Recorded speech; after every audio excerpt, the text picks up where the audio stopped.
fairly soon afterwards. Thank you. This is Michael de Laine of the Copenhagen Voice. I am at a meeting on Iran, and with me is Dr. Alireza Nourizadeh. Yes. Can you tell me, please, who rules Iran? Well, it's a very, very difficult question. Whoever you ask will say Khamenei. It's not true. Khamenei is not ruling Iran. What is ruling Iran is a bunch of mafia-style group. One is Khamenei group, the other one is Revolutionary Guards, then you have security people, you have clergy. A combination of all of them rule Iran. Otherwise, if Khamenei was ruling Iran, it was much easier to fight with one person, as it happened during Shah time.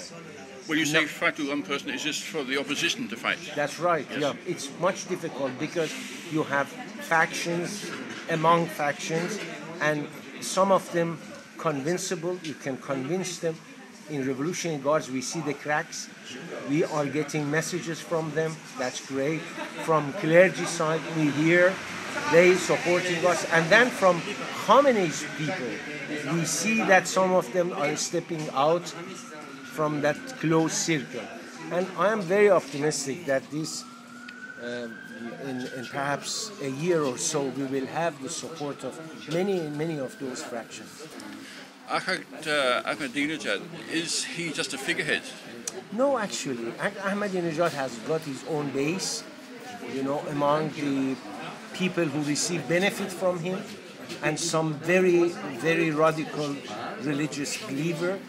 And also he rely on part of Revolutionary Guards, which they support him, because they have similar ideas. They look through same window to the world.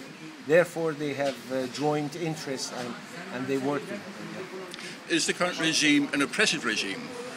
Sorry? Is the current regime an oppressive regime? It is. It is an oppressive regime. And what happened during these 4 months? The regime used its might against innocent people.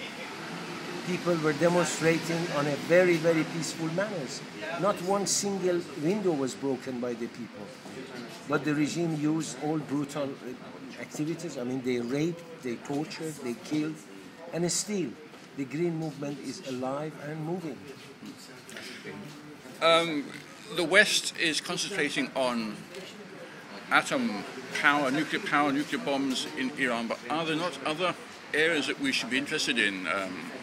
You see, Iranian influence in the Middle East, for example. I think my friend Mr. Mahmoud mentioned it. You see, you have a nation with all demands for better life, human rights, and all of that. And as he mentioned in his speech, you think about a group of passengers who are hijacked by 2-3 people. Of course, you will negotiate with them in order to get the hostages released. But if you want to know the direction of the aircraft, you talk to the pilot. I mean, you have to consider the people of Iran. In your long interest, you are dealing with Iranian people. I told the American, I said for 30 years the regime brought the slogans of death to America. In 3 weeks, me and Mr. Mahmoud and Sazgara, the other friend, we managed to change that one to death to Russia, because Russians were involved, and day and night we were bombarding the people with this slogan. But this time, if the Iranian people, they say death to America, it's going to remain forever. If you make a mistake, if you shake hands with Ahmadinejad, go and talk to him, negotiate with him, but negotiate with him to stop him from this brutal policy. Negotiate with him to respect human rights, to respect the Iranian vote. The Iranian voted for Mousavi, not for him. Will he keep his word? I don't think so. I think Ahmadinejad is on demise. We'll see him out soon. Thank you much indeed. Thank you. Thank you. Bye-bye. Thank you.